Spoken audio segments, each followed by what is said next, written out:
A very warm welcome to everybody who is attending our webinar today, LC Live. Very happy that you all could make it. And now today we are very happy to present Sharoon Sunny, who is an ELT professional and teacher trainer. As a creativity researcher and teacher of writing, she tries to uh, walk the thin line that brings together creativity, elegance, and simplicity.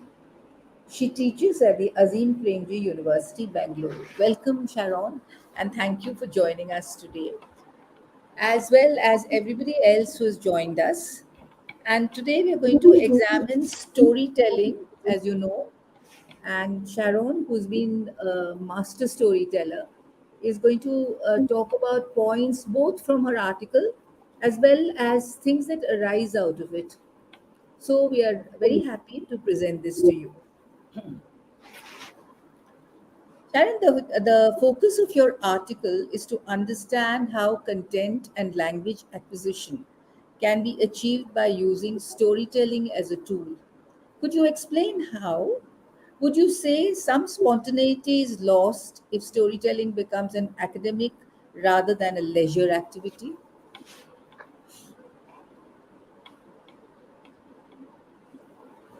Thank you, Prema, and everybody at Learning Curve for having me here. I am delighted to share how stories and storytelling have been valuable tools to me as a teacher. I've used them regardless of age over the years, and they've been really effective. Before I get into the details of uh, why storytelling is necessary, etc., I would like to touch upon the National Curriculum Framework for School Education 2023 that suggests the curricular goals. Sorry, before I go on, is my presentation visible to everybody? It's coming on. Give it a few seconds.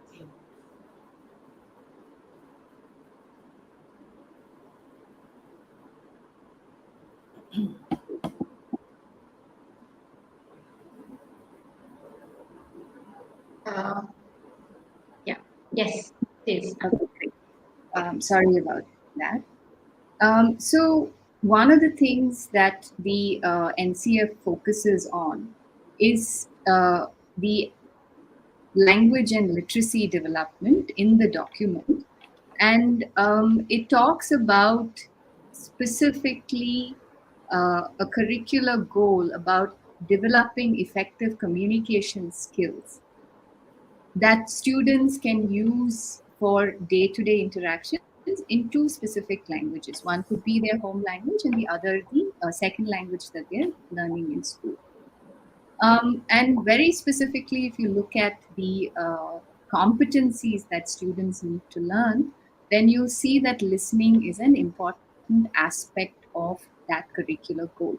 So very simply put, at the foundational stage, they do expect students to listen to and appreciate simple songs, rhymes, and poems, create simple songs and poems on their own, comprehend narrative, read out stories where they can actually identify quite clearly the characters, the storyline, and what the author wants to say. Now, this is not a one way street where only the teacher is in the position of telling the story. They also encourage and recommend that students have the capacity that is built through classroom interaction where they are also narrators of stories. Now, the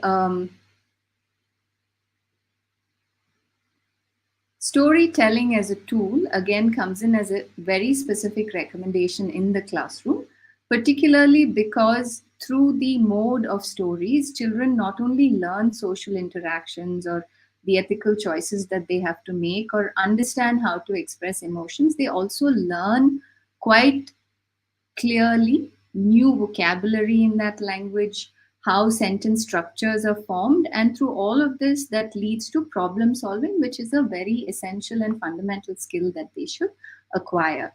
The the role of the teacher is also in enabling children to have the opportunities to tell stories in the classroom. Now, how is all of this, linked to stories being able to develop language skills along with content integration? Well, stories provide for very rich language interactions, and it's a fantastic tool for language learning, whether it's a student's first language or the student is learning another language. It all starts with listening and speaking. Traditional storytelling goes beyond just telling a story. It involves repetition, rhythm, and audience participation, like call and response. The audience gets involved by making predictions or suggestions during the storytelling, and sometimes there's even a chance for role play.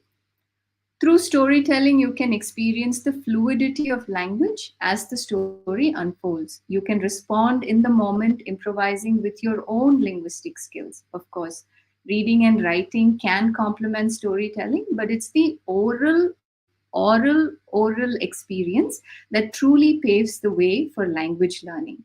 So, teachers should embrace the power of storytelling not only because it's fun and effective, but it is also a crucial tool to develop language skills in students. Now, what do stories do?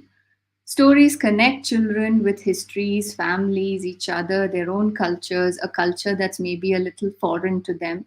They learn a lot from the language and behavior of the adults around them. Studies over time have shown that children build vocabulary, use more complex sentences, and improve comprehension when they're exposed to stories. Stories have a magnetic quality that entertains, teaches, inspires, and creates memories. It also offers the flexibility of word choice and adaptation for the listener. So, as a teacher, if you're telling a story, you can watch your audience and understand if they're able to get behind your story. And if they are not able to, you can immediately improvise by changing the vocabulary, maybe the sentence structures, and things like that. Um, so this is a little different when from what is called a read aloud, and I'll explain that very briefly in the next few slides. The story that is told makes it an excellent technique to foster oral language development. Now let's look at some examples of how we can integrate language skills along with content instruction.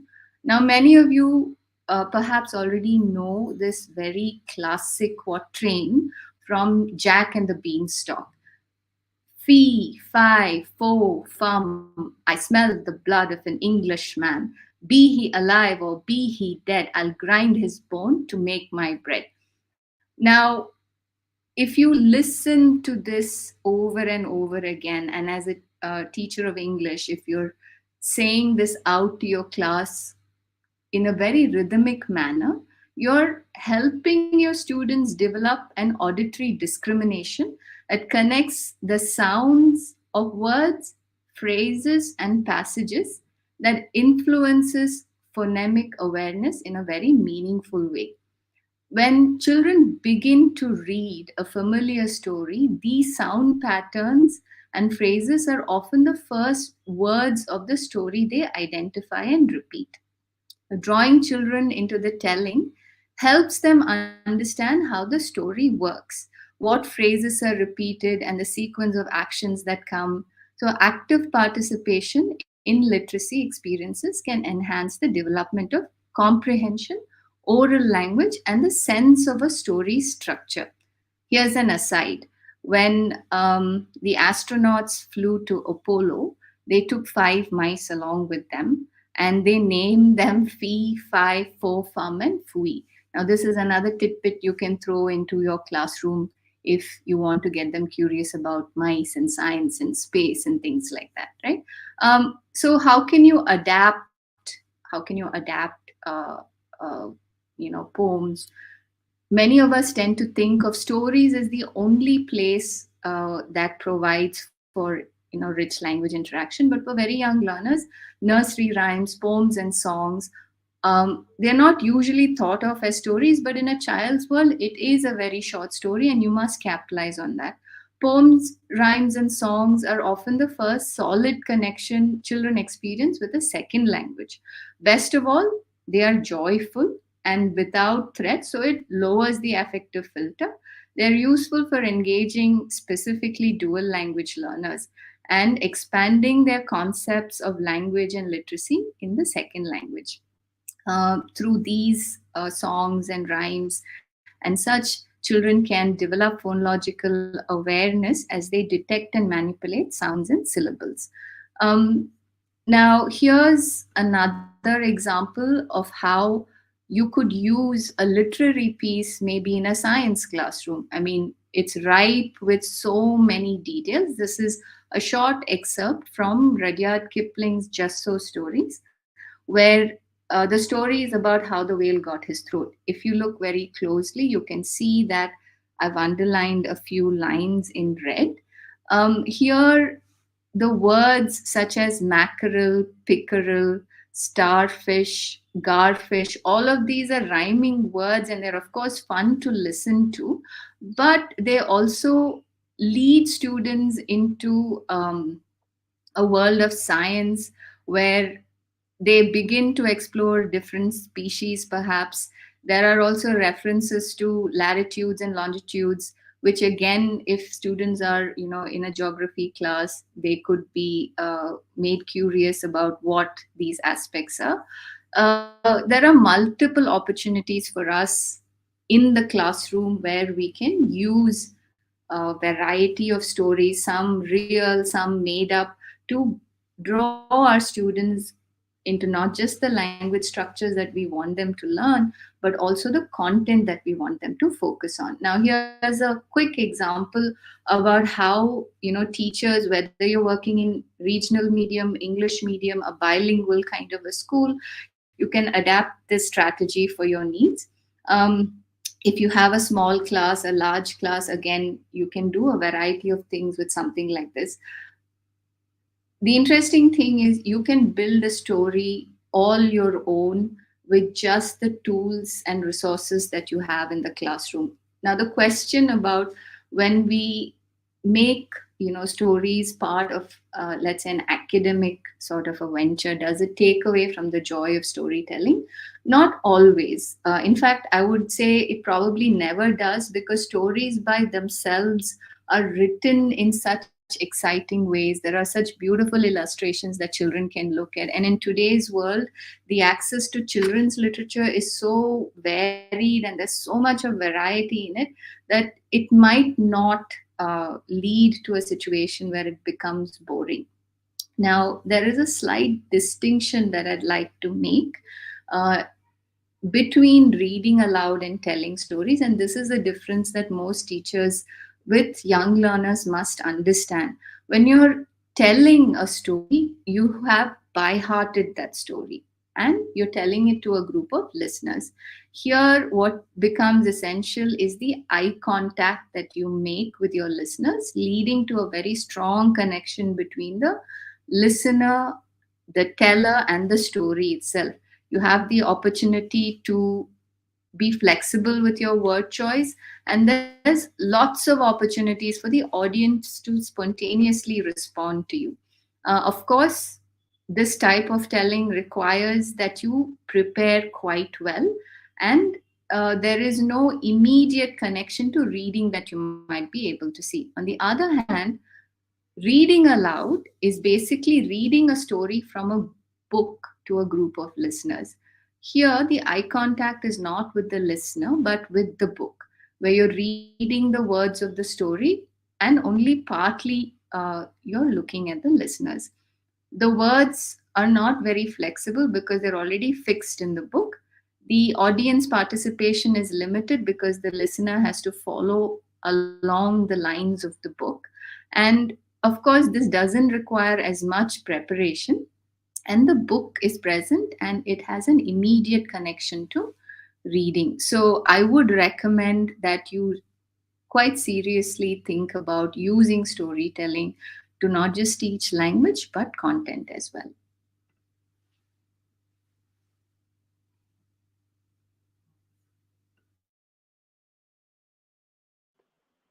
Prema, you're on mute, Yeah, Prema. yeah. Thank you very much. That was so very interesting. And I'm sure all our listeners, like both of us, are extremely fascinated by what you said. And now that leads us to our second question, because in your article, you start off by saying that teachers can integrate storytelling into everyday classroom activities. Please elaborate on these with examples. How can a teacher make the classroom a kind of a place where stories are the background of her teaching?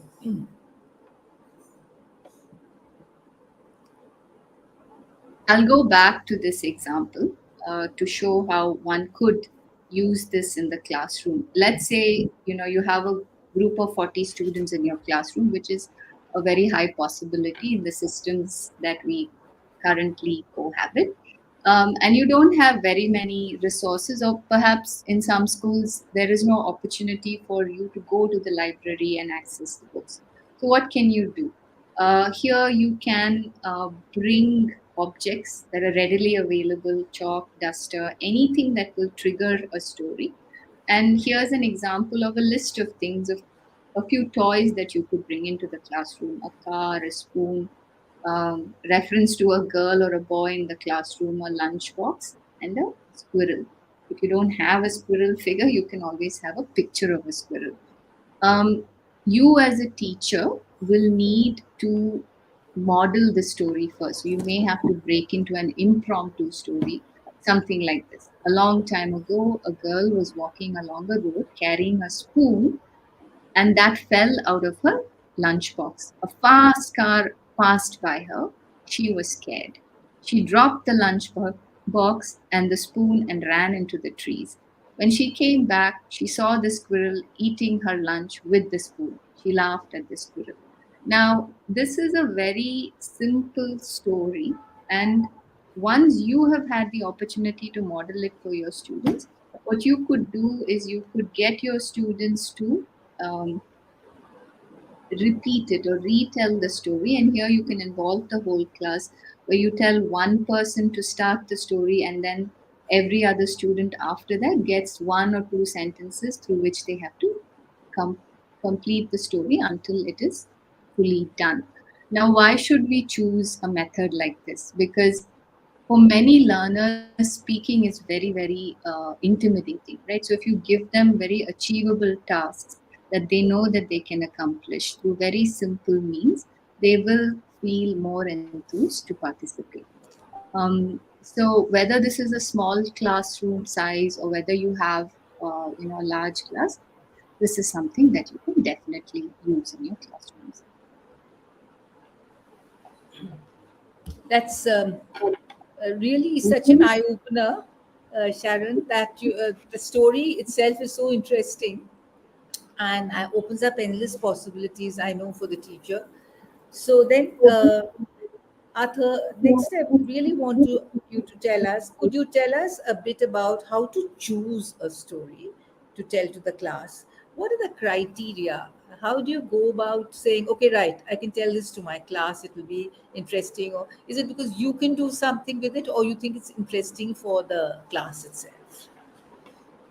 I would think of it in both ways. I mean, one is obviously as a teacher, you have a task to complete, and one that should enable your learners to do something with it, right? Of course, the element of fun can be there right through your teaching, but it must also be engaging for the learner. So it has to be, win-win for both, I suppose. And what you choose in terms of how you want to present this to your students will really depend on the age group that you are teaching. Now, I very briefly put down age wise what you might want to consider, and a little later I'll also ask you to think about some questions that I have that will help you pick out books for your students. Now, the great thing about the children's literature world today is that every book that's out there can also be found in another language. It's translated into another other language. So if you have a book that's very popular in English today, you also have an equivalent in terms of translation, either in Bengali or Malayalam, Kannada, Hindi, Tamil, a variety of translations to choose from. So you must capitalize on that, because many of our learners are inherently bilingual learners, and that should be something that you promote as well in your primary years. If you look at the first category, which is babies, the category is between 0 to 3 years, and very young children also love to read.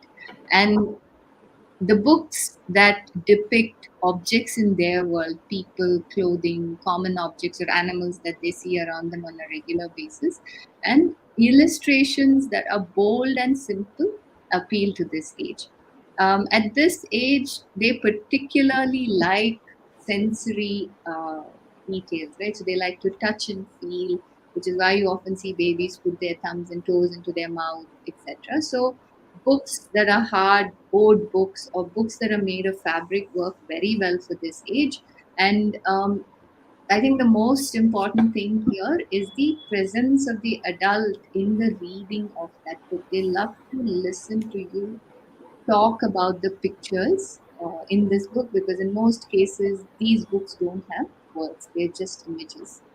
Now, the next phase, which goes a little after 3, maybe between 4 to about 6 years of age, these books are books that children at this age, they like, books that represent realistic life situations. So lots of actions, pictures, repetitions, stories about themselves or other children their age, and stories about what animals really do. So if you look at these non-fiction books that talk about the animal world or the environment, the natural world, children actually really really love these kinds of books. So anything that has repetition of sounds, words, or ideas. Uh, for example, if you hear what I'm just going to say, which is Daddy Bear climbed the tree, Mommy bear climbed the tree, baby bear climbed the tree. So there is a certain rhythmic pattern to this language structure. There are words that are repeated over and over again, which then becomes part of a child's vocabulary, memory, which they can retrieve at a later point when they come across these words again. Now, again, sounds that animals uh, emulate, for example, buzz when the bee, or clickety clack when the train along the track. The farmer walked through the rain, slush, splash, slush. These are all sensory words that help them imagine and feel what it might be like. It increases their imagination. So, these are some books that you could consider for this age group. Now, school going children, uh, are obviously a little advanced in terms of their cognition. Therefore, the theme that you choose for this group must be appropriate for their age, and that's a very important and serious consideration.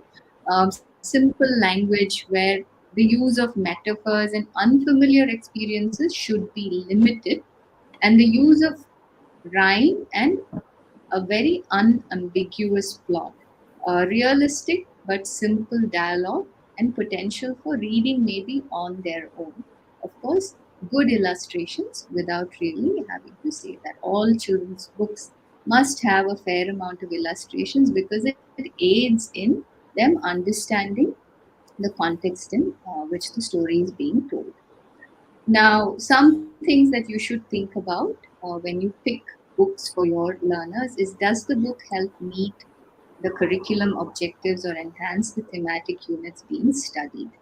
Is the book's content appropriate to the children's age and intellectual level? And so the same for language as well. Now, if the content and the language are either below what they're actually able to do, or really far removed from what they do, it loses its purpose.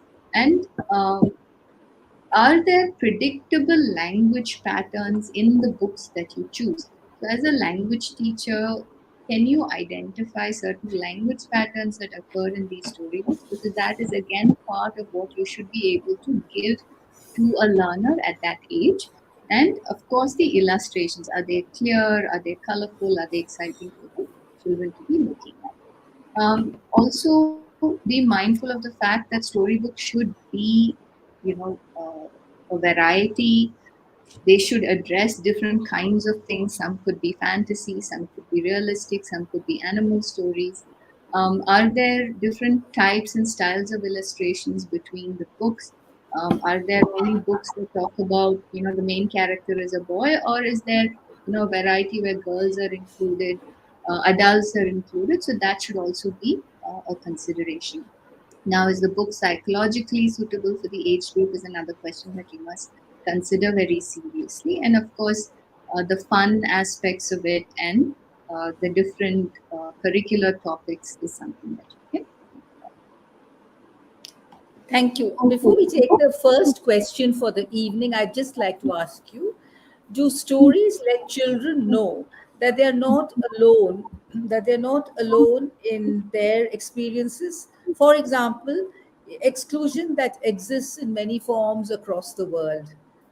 Very quickly, if you can, because we do have a question from a audience person in the audience. Sure.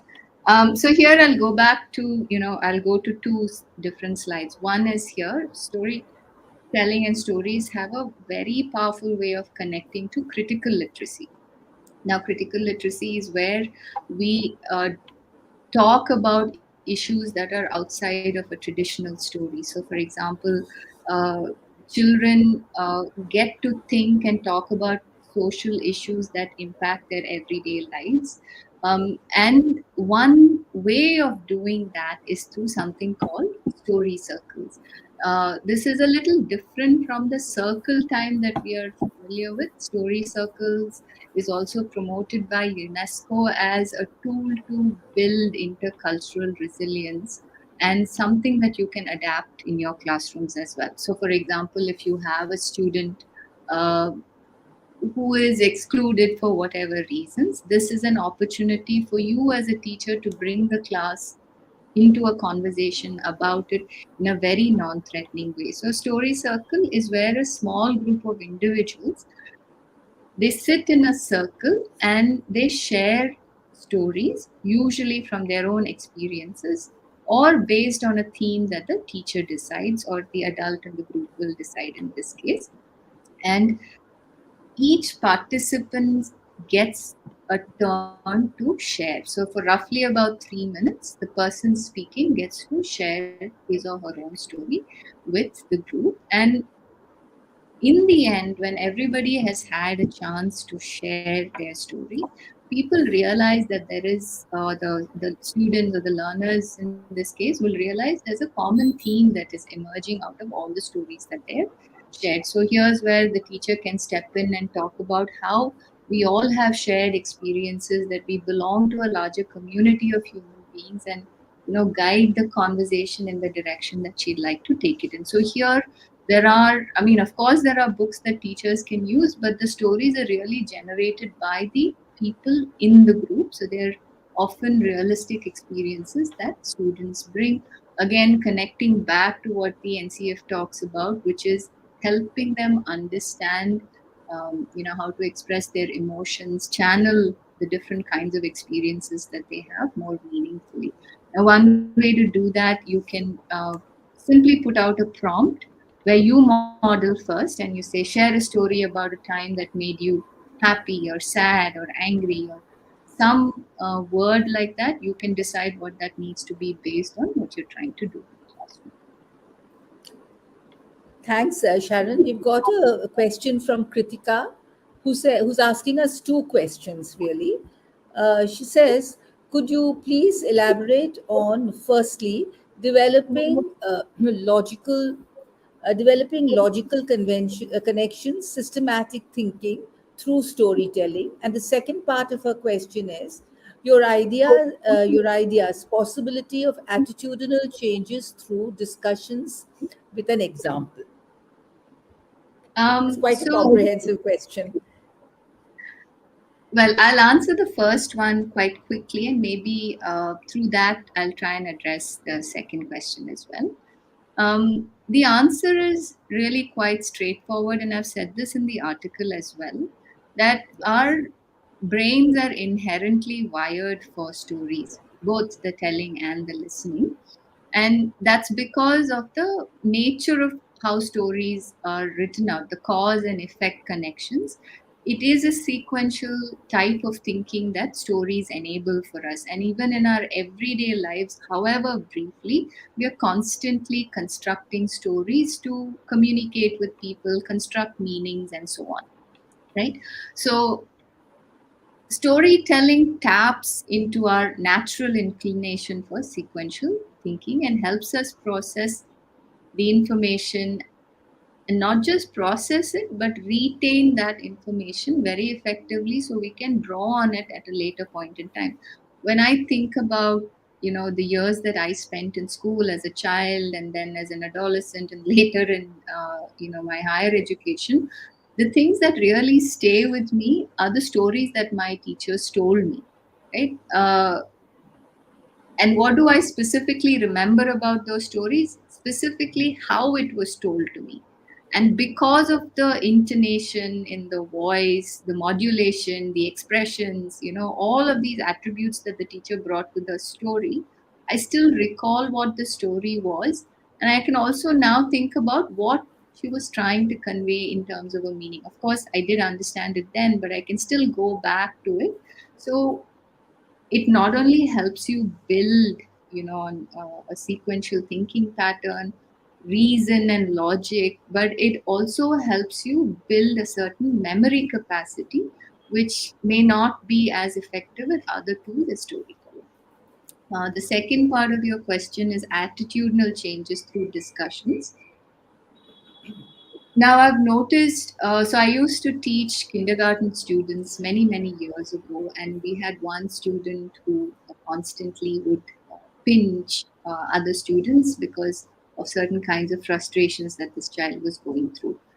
So what we did was put ourselves into a story circle, and then we talked about what happens when somebody is not playing according to the rules that were agreed upon in the classroom, and the rules were very straightforward, etc. And we started telling these different instances when someone was not behaving well, etc. So the at the end of that story circle, the conclusion that the very tiny kids came up with was that, well, in a classroom there are certain behaviors that are expected of us, and if we don't follow those rules then everybody becomes sad, and when we have a sad class nobody is interested in learning. And do they want to learn? They said they want to learn. What do they want to learn? They want to listen to stories, they want to play, they want to listen to music, and it's very sad if somebody is not playing according to the rules. So this child in the classroom was listening to everything that everybody was saying, and later, much later, shared why this behavior was happening. And then we tried to work with this child and help him fix that problem. So, can attitudinal changes happen? They can.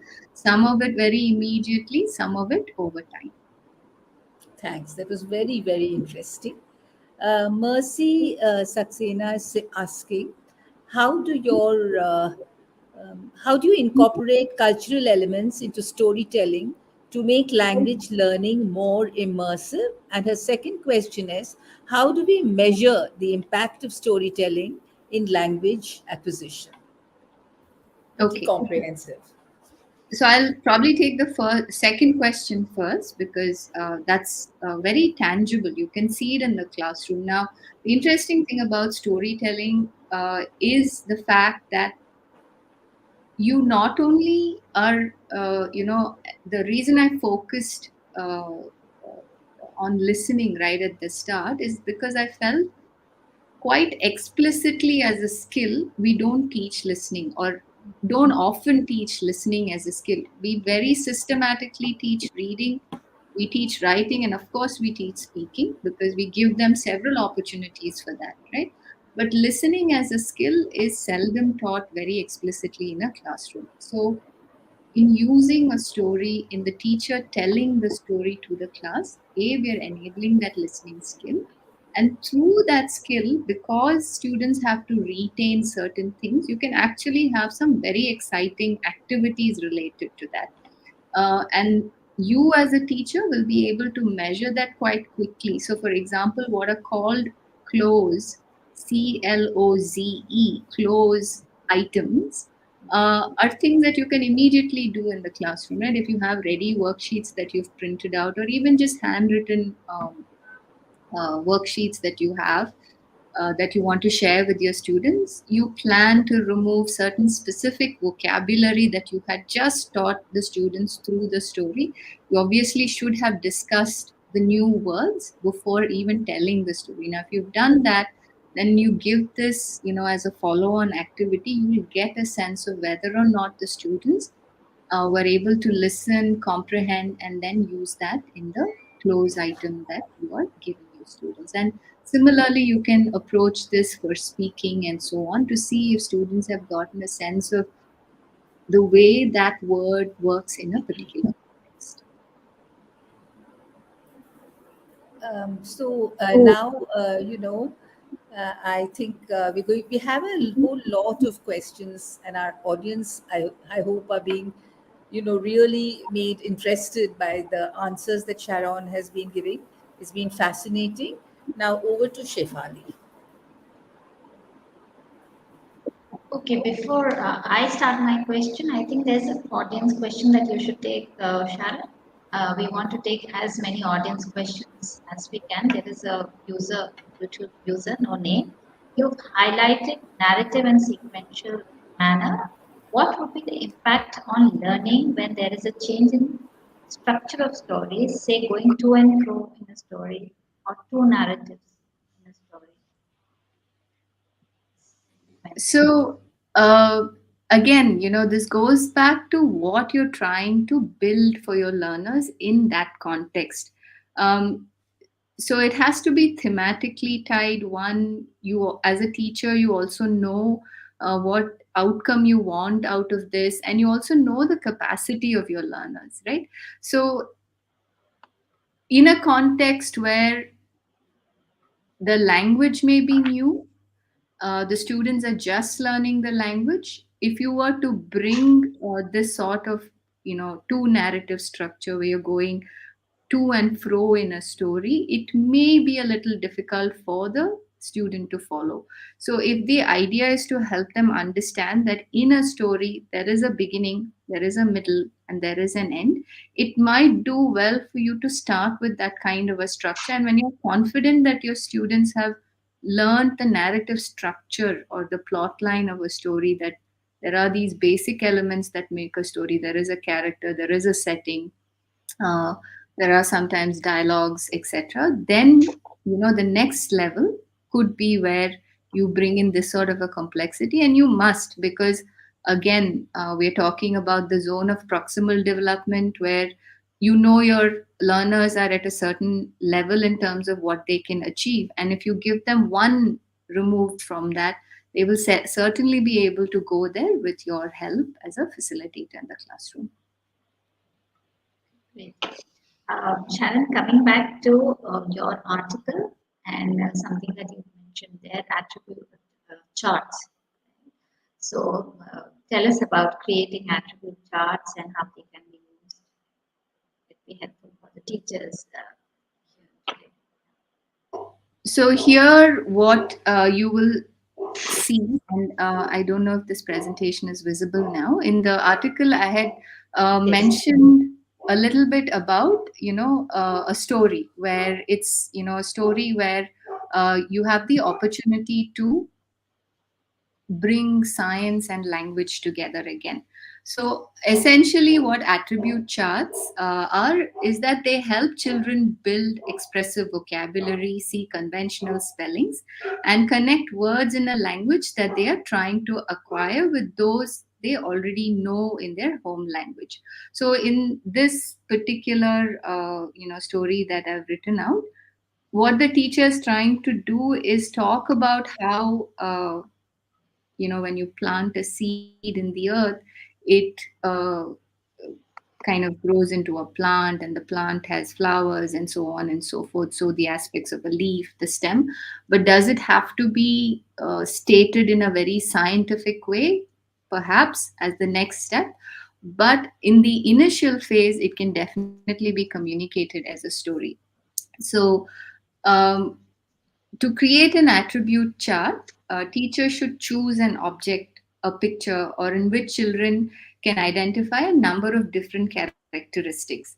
In the article, of course, there is this whole conversation about how the seed became a plant and the plant then had a flower, etc. And there's a character who's part of all of this.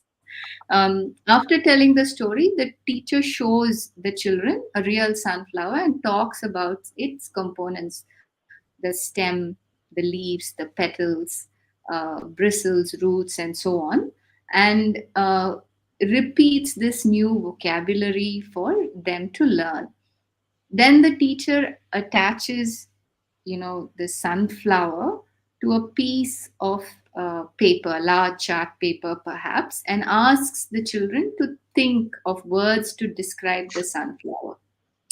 Um, so once you've put this flower out on the chart, you can then draw out arrow marks. And as children tell you different words, you can have one person come up, or you can just have the whole class respond. And you can write quite clearly the spellings of the words that the students are communicating to you. Now, this reinforces spelling, it helps them learn that new word. In addition to the scientific names the children are learning, they offer other words to describe the flower. So now there's the descriptive aspect of a flower as well, right? That it's green, the leaves are green, that the flower is a bright yellow, and the teacher again points out to different aspects of the flower, and then you reinforce something like this. And this can be done for absolutely anything that you're trying to teach. You can use it for grammar instruction, you can use it for content instruction, for a poem, to help children understand, the different rhyming, the rhyme scheme in poems, for instance, or parts of a story. So it's quite adaptable in how you can use attribute charts. Thanks. I've been told that my voice is breaking up. Is it clear, Sharon? We can hear you Okay. quite clearly, Okay. Shefali. Sure. So, to the audience, we have just about 15, 17 minutes left. So, if you have any more questions, please write in. And Sharon, stories are said to enhance our approach to life's challenges. How does this help children in how they identify with characters and emulate these in situations that are similar to their own?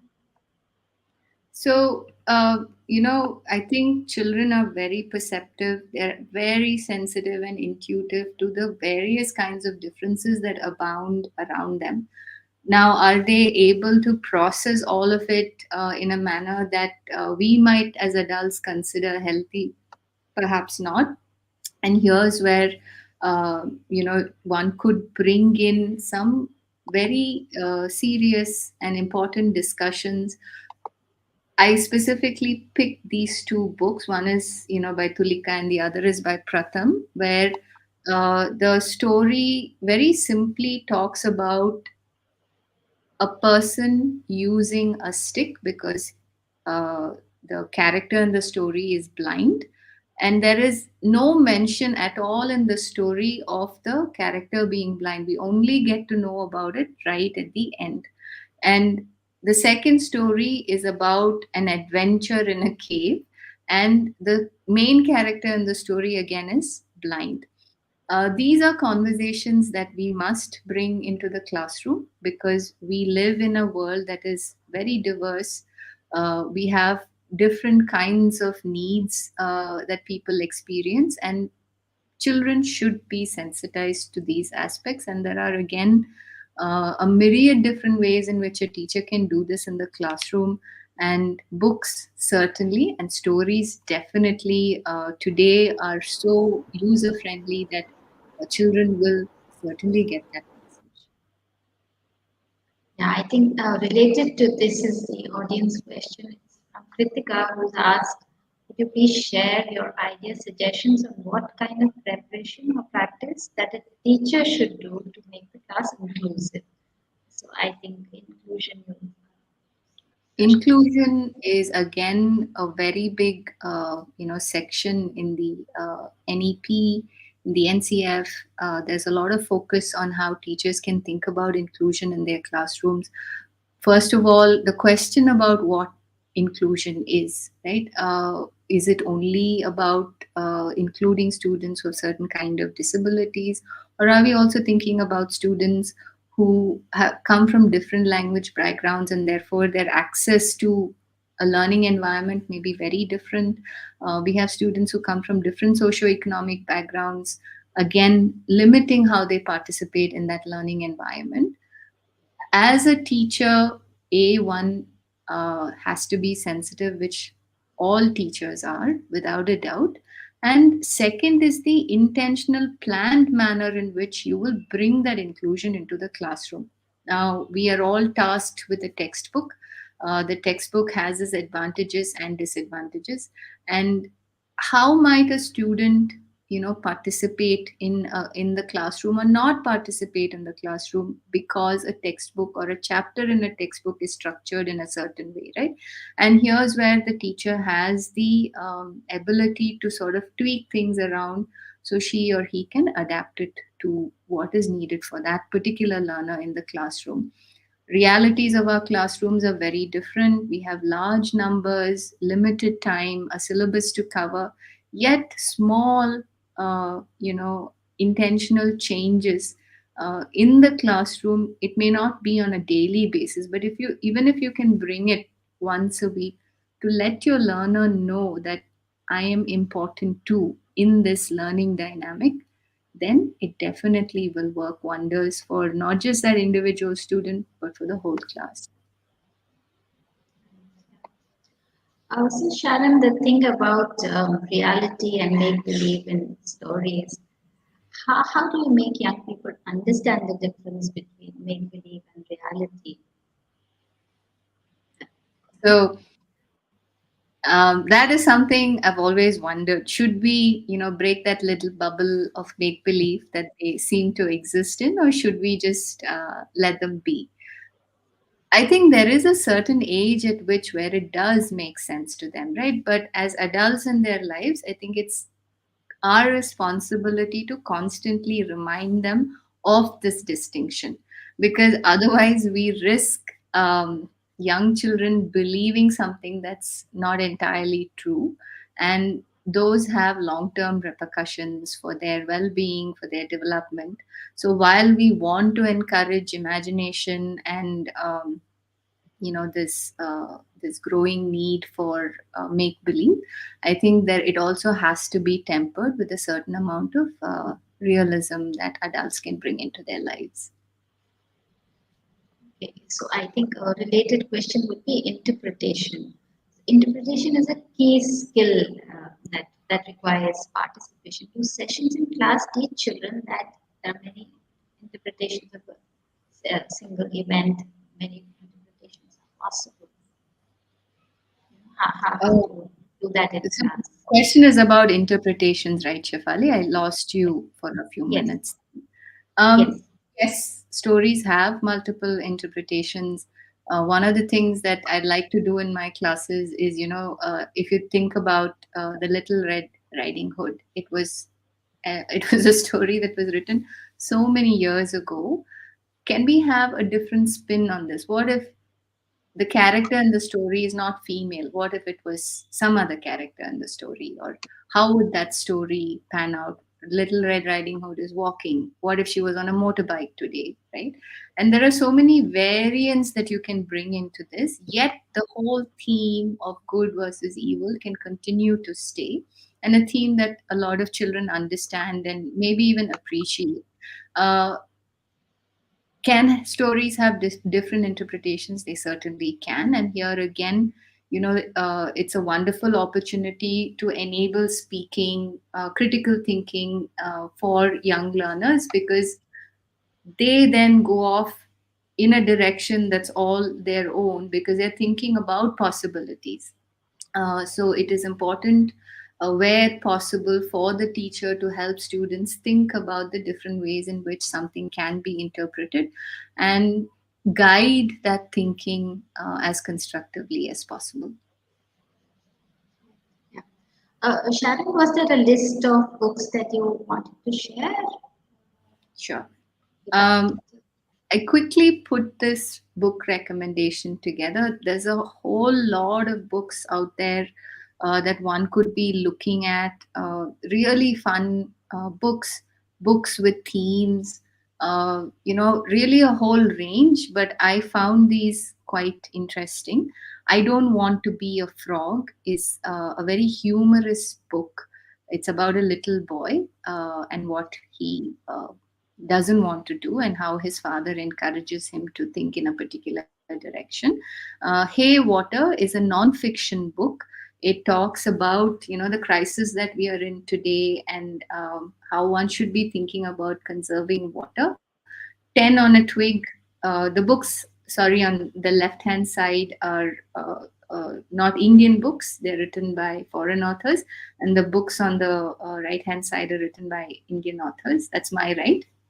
Maharani the Cow is again a very beautiful book about a cow and what it does. And a book for Puchku is about a little girl who's read all the books in the world. Now, if you've read all the books in the world, what do you do next? Right? So it's a real adventure about this little girl that goes around looking for more ways that she can read. So please try and consider these books for your young learners. And there are books, recommended books for older children as well, but I haven't put them out on the list yet. So, audience, once again, if you have anything, we have just about 8 to 9 minutes left. There is, meanwhile, a question from Kritika again, who's asking how should a teacher prepare? Uh, could you please share your ideas, suggestions on preparation practice that the teacher should do before storytelling in the classroom?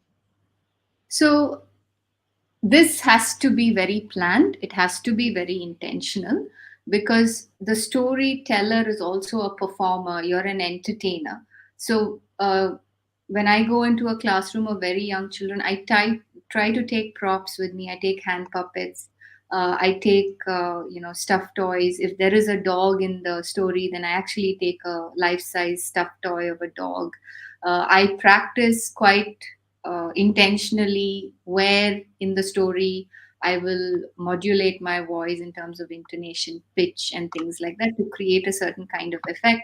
As a storyteller, you must also look at yourself in the mirror, practice your expressions, because children just eat out of your hands when you have a very good story to tell.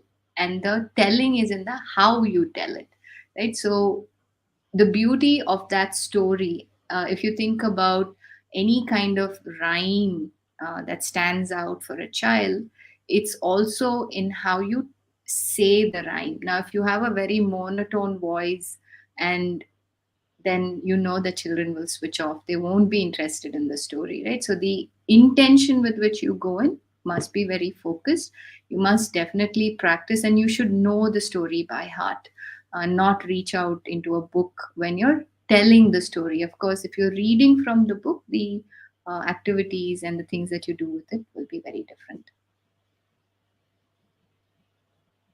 Great, yeah, thanks. And to that, I would like to add that we have a annual storytelling event, a festival at the university. Uh, it's called Kathavana, bilingual, Kannada and English, and a lot of schools participate, and a lot of children from all over Bangalore and outside Bangalore also come to listen to stories. Prema, you are on mute, Prema.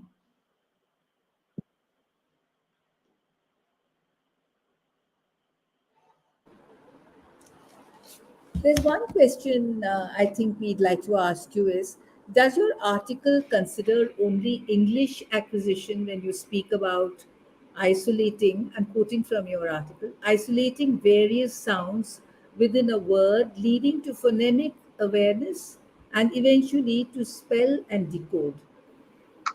Um, we've heard Chomsky say that children have an inbuilt sense of grammar when it comes to their home language. Nobody says now speak in the past, speak in the future. They have an inbuilt sense of language. Do stories in the Indian languages need to consider these grammatical items then, as Indian languages are phonetic as against English, which is non phonetic? This goes back to what my teacher used to say. If I asked my teacher a question about English spellings and why it's spelled this way and pronounced, English is a funny language, so don't ask me all these questions. Right? But yes, English is different from the most home languages that our students experience in the classroom. It is also a stress time rhythm language, which is again quite different from the Indian languages that we have in India.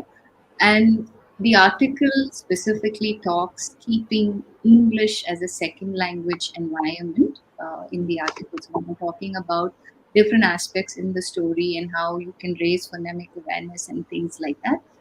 It is definitely keeping English as a second language in mind. That isn't to say that you cannot capitalize on the wealth of knowledge and skills that students are already bringing into the classroom because they are already in that environment of their mother tongue, right? Uh, and just as Chomsky says, we all have the language acquisition device. How is it that babies are able to articulate a language? What is this universal grammar that's in place? These are all questions that teachers should think about very seriously, because it isn't that the child doesn't know language or doesn't have the capacity for language. The child already comes with a certain capacity for language that's inbuilt, and therefore we must understand that and find ways in which we can build on that capacity for our learners. We are all, given to thinking that children come to school completely ignorant of anything, but we fail to realize how much they do know and how much they express. And, so when do you think storytelling should start, even as a very infant? Do you think infants can understand a story if well told? Not exactly understand, but get something out of it? They definitely can. Even babies, as old as 3 months, uh, relish when they see adults. I think for most babies, and there is sufficient research today that suggests that children should be read to as early as, a child in the womb, a fetus. They react to different variations in sound and so on. Even very young children enjoy stories, may not be so much in the sense of understanding the sequential nature of cause and effect and things of that nature, but just to be around an adult and the joy of just listening to somebody familiar in an environment that is safe, and therefore leading to something later in life. So the earlier you can present literature, books, storytelling, and such to a child, the sooner they lap up reading. And that's definitely something we want for all our learners. The more they read, the more the horizons expand, and so on. So, can one tell stories in two languages? For instance, bring in an English story with Hindi words or Tamil words or Kannada words in the middle, and does Absolutely. that explain? Yes. Okay. Absolutely, and if the teacher is lucky enough to know different languages, in most cases, most of our teachers are gifted that way. They'll know English, they'll know two or three other Indian languages, and they must use that in the classroom, because that again is an invitation for children to participate in what's going on in the classroom. So that's been a wonderfully interesting, exposition of what stories are all about. We're all given. Prema, there is a little small little question that probably you can take, Sharon. Sure. How to engage tiny kids in story time? So you know the focus and the Well, attention. very small children. So I used to be a storyteller in a library. So the library had a weekly event where children could come and sit, and these children were between 13 months and 18 months. So they just wouldn't sit. So what we thought of was, we had these giant board-sized books, Spot, what is Spot doing today, and things like that. So very big books, very colorful books. But we also had things for them to touch and feel, because they love to touch and feel. So we had a carpet that was laid out for them, which was very, touchy, feely. They had different textures on it. So they would just roll around on these mats, but they were also listening to the story as they did it, right? Because if you ask them a question in the middle, what is Spot doing? They immediately sit and look at you and they will say one or two words. So there are different ways in which you can entertain them. You can just briefly bring in songs, a little movement. So, and maybe even run around with them in the first few minutes. Things like that that gets them a little tired, so then they actually sit down and they listen to you. Great. Um, That was,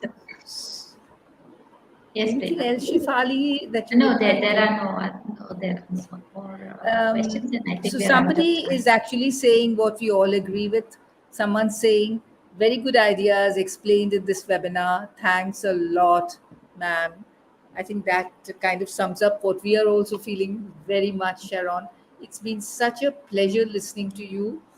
Uh, I know that we all have been telling stories to our children, and some of us have even told them in class, but we didn't know quite what a very serious and what a significant thing storytelling is. And you brought it all out so beautifully. I'm sure our audience has enjoyed it greatly, as I know Shefali and I have really learnt a lot this evening, and Shanaz as well. So, thank you very, very much for being with us today and talking about your article. Thanks to the audience for sparing the time to be with us. And we look forward to meeting you the next webinar, which is on the 1st of November, same time, same place. Thank you. Thank you, Prema. Thank you, Shifali and Shanaz.